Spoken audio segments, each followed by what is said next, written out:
आप सभी को नमस्कार। आज कई प्रेस कॉन्फ्रेंसेस हुए हैं, आप सभी प्रेस कॉन्फ्रेंस में रहे, रविवार के दिन भी रहे, उसके लिए बहुत धन्यवाद। आज हमारे साथ दिल्ली प्रदेश के माननीय प्रदेश अध्यक्ष श्री आदेश गुप्ता जी भी हैं, उनका भी स्वागतम।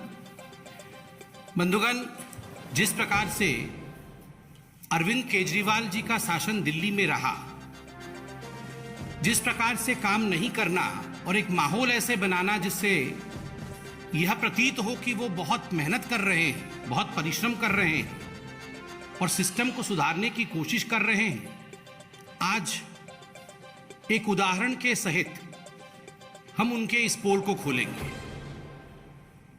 काम न करना, केवल काम का फिक्र करना और फिक्र का जिक्र करना, यह अरविंद केजरीवाल जी का यूएसपी रहा है। और खास करके विज्ञापनों के माध्यम से अपने पार्टी के भिन्न भिन्न विषयों को आगे बढ़ाने की चेष्टा करना, जो धरातल पे वास्तविकता नहीं है।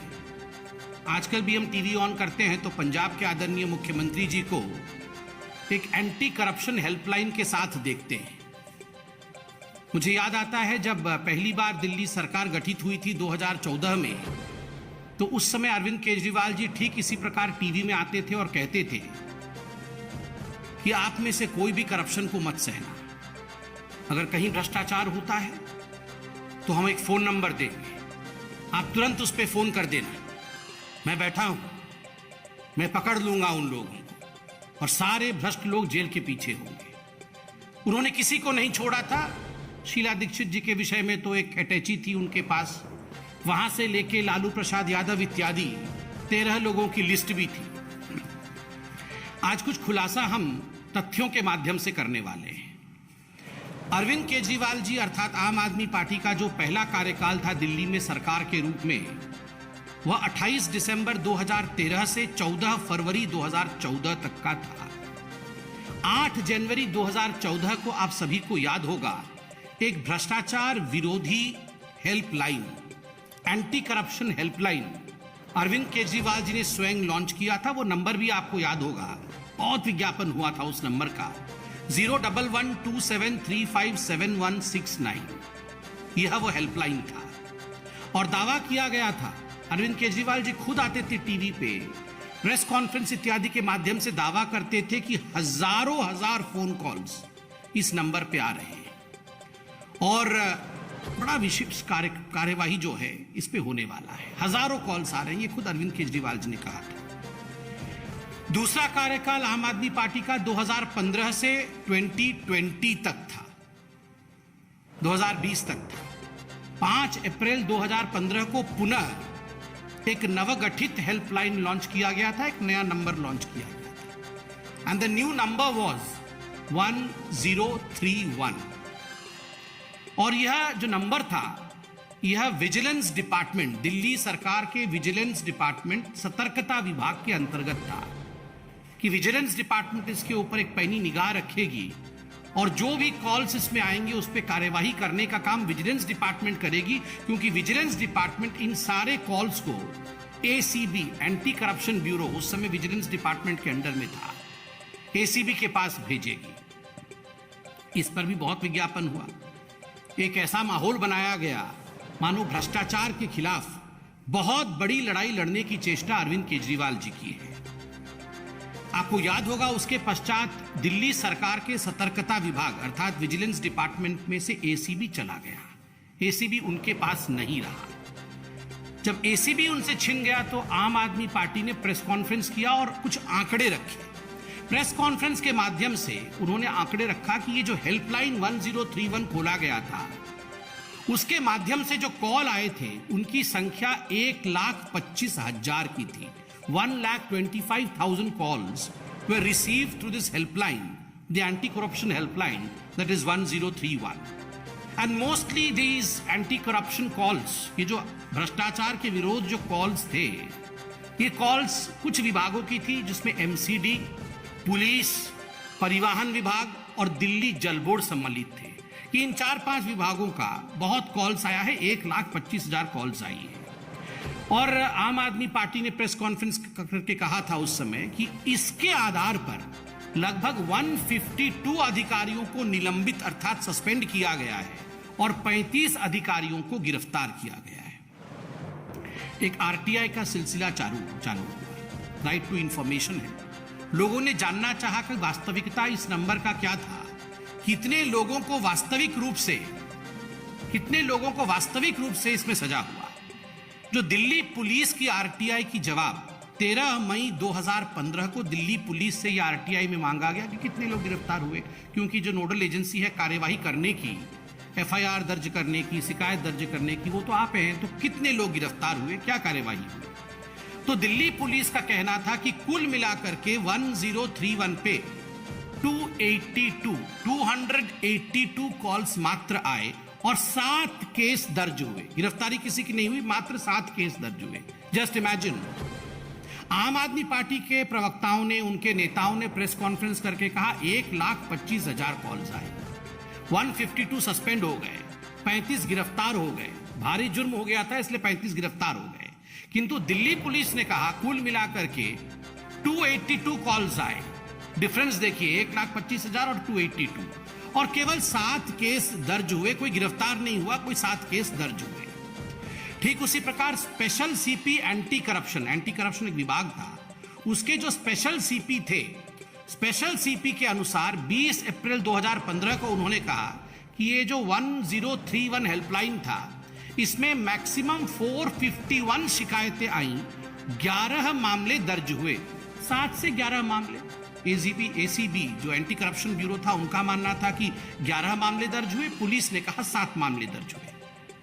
बाद में आपको पता है ये जो हेल्पलाइन था 1031, जिसके ऊपर इतना फैनफेयर हुआ था कि पता नहीं दिल्ली का चेहरा बदल जाएगा, करप्शन आम आदमी के जीवन से समाप्त हो जाएगा, ये बंद हो गया। ये कोविड हेल्पलाइन में परिवर्तित कर दिया गया और अभी भी ये बंद है। आज पंजाब के चीफ मिनिस्टर इसी प्रकार के एक हेल्पलाइन को लेकर वो कहीं ना कहीं पंजाब बदल जाएगा इस प्रकार की राजनीति भी कर रहे हैं। और आपको जान के आश्चर्य होगा कि उस समय के जो एसीबी अधिकारी थे, ये ऑन रिकॉर्ड है, ये पब्लिक में है, कि उस समय के जो एसीबी अधिकारी थे, उन्होंने कहा कि ये जितने भी 1031 पे कॉल आए थे उनका कोई रिकॉर्ड नहीं है, no record keeping could be done. Why? क्योंकि ये सब दिल्ली सरकार ने उस समय निजी स्वयं सेवकों को रखा था। निजी मतलब अपने ही जो सिविल सोसाइटी के लोग होते हैं, एनजीओ के लोग होते हैं, उनको रखा था इस काम को करने के लिए। सो दे वर नॉट क्वाइट डेप्थ। उनको पता नहीं था कि इस प्रकार इस हेल्पलाइन को हैंडल करना है, इसलिए कोई रिकॉर्ड कीपिंग नहीं हुआ है। इसलिए यह बताना संभव नहीं है कि वास्तविक रूप में किसी पे काम हुआ है या नहीं हुआ है। खोदा पहाड़ निकली चुकी, एक मुहावरा है। आप सोच के देखिए, इतना कुछ कहा गया था। अरविंद केजरीवाल जी किस तरह हाथ ऐसे ऐसे करके प्रेस कॉन्फ्रेंस करते थे रोज कि हम भ्रष्टाचार समाप्त कर देंगे, आप बिल्कुल डरिएगा मत, मैं बिल्कुल हूं ना, मैं, आप फोन करिए, मैं बैठा हूं, सारा भ्रष्टाचार समाप्त हो जाएगा, क्योंकि ये हेल्पलाइन ही सब कुछ है। कुछ नहीं हुआ, किसी के खिलाफ केस नहीं हुआ है, कोई जेल नहीं गया है, इतने वर्ष बीत गए। ये जो इनकी रणनीति है, कुछ नहीं करना, केवल जिक्र करना और जिक्र का फिक्र करना, आज उसी विषय में ये प्रेस कॉन्फ्रेंस है। और बाकी बहुत सारे विषयों को लेकर अभी आदेश गुप्ता जी, हमारे दिल्ली प्रदेश अध्यक्ष, आपके सामने रूबरू होंगे। माननीय अध्यक्ष। धन्यवाद माननीय संबित पात्रा जी। अभी सभी पत्रकार मित्रों को मेरा नमस्कार। अभी बड़े विस्तार से दिल्ली में अरविंद केजरीवाल की भ्रष्टाचार विरोधी हेल्पलाइन के बारे में उनका पोल खोलने का काम संबित जी ने किया है, और दिल्ली के मामले के अंदर भी मैं कुछ बातें आपके सामने साझा करना चाहता हूं। दिल्ली के मुख्यमंत्री जी जिस समय पंजाब के अंदर उनकी सरकार बनी, तो उन्होंने ट्वीट किया कि हमने 11 दिन के अंदर दिल्ली के अंदर एक परिवर्तन किया, एक पंजाब के अंदर कट्टर ईमानदार सरकार आ गई है। और ऐसी कट्टर ईमानदार सरकार को चलाने वाले जो कट्टर ईमानदार मुख्यमंत्री केजरीवाल हैं, उनके बड़े ही कट्टर दोस्त और मित्र और उनके सखा रहे ऐसे दिल्ली में उनके ही मंत्रिमंडल के मंत्री सत्येंद्र जैन जी की एक कारनामा सामने आया और वो कारनामा उनकी लगभग 5 करोड़ की संपत्ति जो कि फर्जी कंपनियों के नाम पर हवाला कारोबारियों से लेन देन करके उन्होंने जमीन खरीदी थी, उसको जब्त किया गया।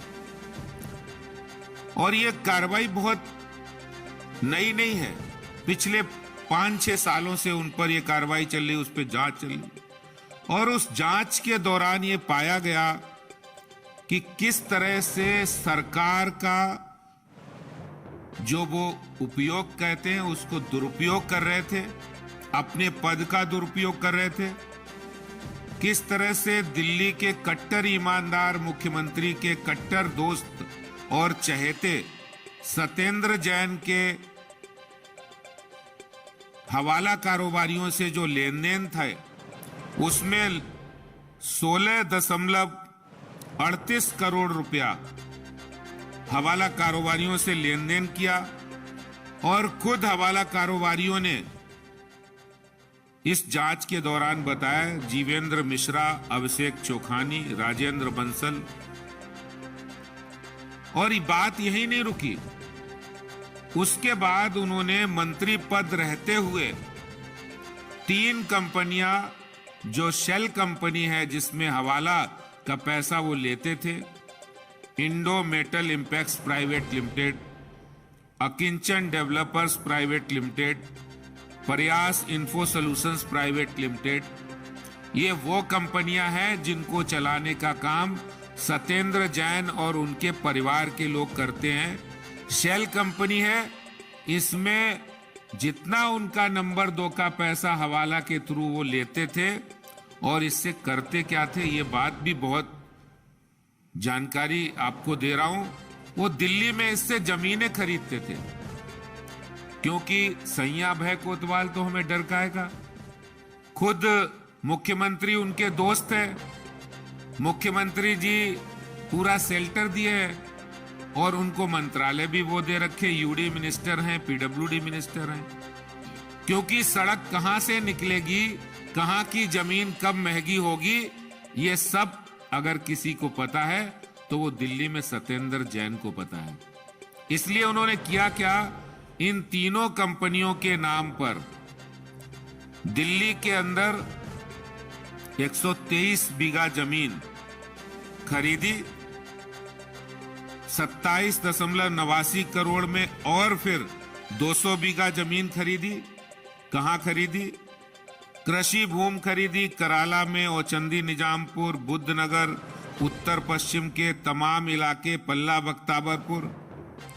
और वो जहां जमीनें खरीदते थे उससे पहले वो वहां सड़क नहीं बनी होती थी, क्योंकि इनके पास पीडब्ल्यूडी मिनिस्ट्री और यूडी मिनिस्ट्री है, इसलिए उनको पता था कि कहां जल बोर्ड की लाइन पड़नी है, कहां पर विकास होना है, और वहां वो सड़क बनाकर वो जमीन उससे भी ज्यादा महंगे दामों पर बेचने का काम ये दिल्ली सरकार के मंत्री कर रहे थे, जिसमें कार्रवाई हुई है, उनकी जमीन जब्त की गई है। ये मैंने एक खुलासा कट्टर ईमानदार मुख्यमंत्री के बारे में, कट्टर ईमानदार सरकार के बारे में कहा है, क्योंकि उनका काम नहीं है, इसीलिए वो कोई कार्रवाई नहीं करते हैं। जितनी भी जांच के बारे में संबित जी ने बताया है, दिल्ली जल बोर्ड के 60,000 करोड़ रुपया दिल्ली जल बोर्ड को इन्होंने दिया। आज अगर कोई एक सामान्य से सामान्य गृहिणी भी होती है तो 25, 30, 40 हजार रुपए घर का खर्चा होता है, उसका भी क्या आय और क्या व्यय है उसका भी ब्यौरा होता है। लेकिन 60,000 करोड़ रुपए का ब्यौरा दिल्ली में अरविंद केजरीवाल सरकार ने अभी तक नहीं दिया है। 7 सालों में 22 पत्र सीएजी ने इनको लिखे कि भाई आप हिसाब किताब बताइए कि कहां आपने ये खर्चा किया है, कहां पे आपने किसको जल बोर्ड में कहां खर्चा किया है, नहीं दिया है। और आखिरी पत्र में सीएजी ने साफ लिखा है, इसका मतलब आपने फोर्जरी की है, आपने फ्रॉड किया है, आपका इंटेंशन ठीक नहीं है। जहां तक भ्रष्टाचार की बात है, अपने किसी मंत्री को नहीं हटाया, न जल बोर्ड के मंत्री को हटाया, न वाइस चेयरमैन को हटाया। और यहां तक कि डीटीसी में जो बस की खरीदें की गई, जिसमें 1000 बसें 975 करोड़ की खरीदी हुई। पहले तो टेंडर नहीं किए क्योंकि नीयत नहीं ठीक थी, और जब टेंडर किए तो उन 1000 बसों की खरीद में 975 करोड़ रुपया खर्च होता है, और उसके मेंटेनेंस का एक अलग से टेंडर करते हैं, वो 3500 करोड़ का। मतलब खरीदी नई बसें, उसमें मेंटेनेंस भी शामिल है, लेकिन अलग से एक मेंटेनेंस का टेंडर करके 3500 करोड़ रुपया, जिसकी शिकायत भारतीय जनता पार्टी ने की। अब सीबीआई उसकी जांच कर रही है, लेकिन अभी तक मंत्री को नहीं हटाया, क्योंकि उन्हें भ्रष्टाचार करने वाले, उनको ऐसा लगता है जैसे उनके लिए दूध देने वाली जैसे गाय होती है, उसी तरह से वो सारे मंत्री, सारे विधायक, वो सारे भ्रष्टाचारी वो साथ रखे हुए। और जिस तरह से दिल्ली के अंदर शराब माफिया के साथ जो गलबैयां की है, जो उन्होंने गठबंधन किया है और उनको हजारों करोड़ रुपए का फायदा पहुंचाया है, ये भी भ्रष्टाचार का ही एक बहुत बड़ा नमूना हम लोगों को देखने को मिल रहा है। दिल्ली के अंदर जो लोग बड़ी बाहें फाड़ते थे, जो जोर जोर से चिल्लाकर कहते थे कि हम ईमानदार सरकार लाएंगे, ईमानदारी की बात करते थे, हेल्पलाइन जारी करते थे, आज वो शराब माफिया के साथ मिलकर भ्रष्टाचार कर रहे हैं, वो दिल्ली जल बोर्ड में भ्रष्टाचार कर रहे हैं, वो दिल्ली डीटीसी में भ्रष्टाचार कर रहे हैं। और इसके साथ ही साथ जो लोग ये कहते थे कि हम ईमानदार हैं, वही लोग दिल्ली के मुख्यमंत्री अपने घर के अंदर 21 करोड़ की लागत से स्विमिंग पूल बनवाने का काम कर रहे हैं, जो ये कहते थे ना मैं गाड़ी लूंगा, ना बंगला लूंगा, ना सुरक्षा लूंगा। तो ये भ्रष्टाचार की पोल आज जो उनका कमिटमेंट था, वो आज जनता के सामने आ गया है।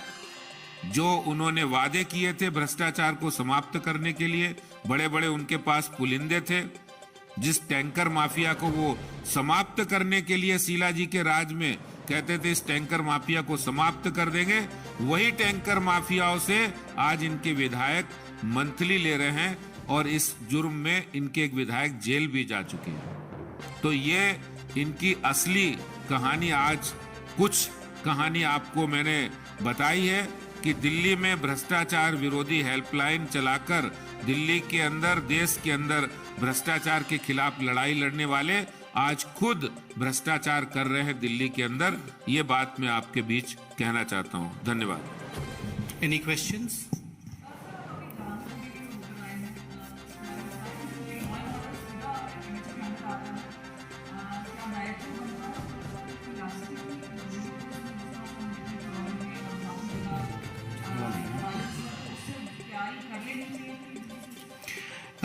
माननीय अध्यक्ष जी, आदेश जी अभी जहांगीरपुरी जाने वाले हैं, तो जो आपने प्रश्न पूछा है, स्वाभाविक रूप से वो वहाँ एक बार निरीक्षण करने के बाद प्रश्नों के उत्तर जरूर रखेंगे।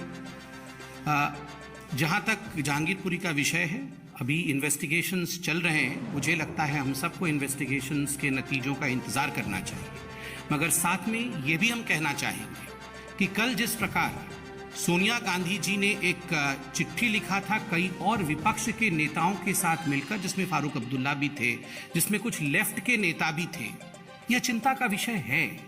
यह चिंता का विषय है क्योंकि जो सिलेक्टिव पॉलिटिक्स, चयनात्मक राजनीति विपक्ष के कुछ नेता कर रहे हैं, वह देश के लिए उचित नहीं है, देश के लिए हानिकारक है। सोनिया जी ने इस चिट्ठी में विचारधारा की बात की थी। आज प्रश्न उठता है, कौन सा ऐसा विचारधारा है जो देश में इस प्रकार दंगे कराता है? इस विचारधारा का नाम 70 वर्षों से एक ही है, और उसका नाम है तुष्टीकरण की विचारधारा। The politics and the policy of करना, मुझे लगता है ये बहुत दुखी है। बहुत बहुत धन्यवाद।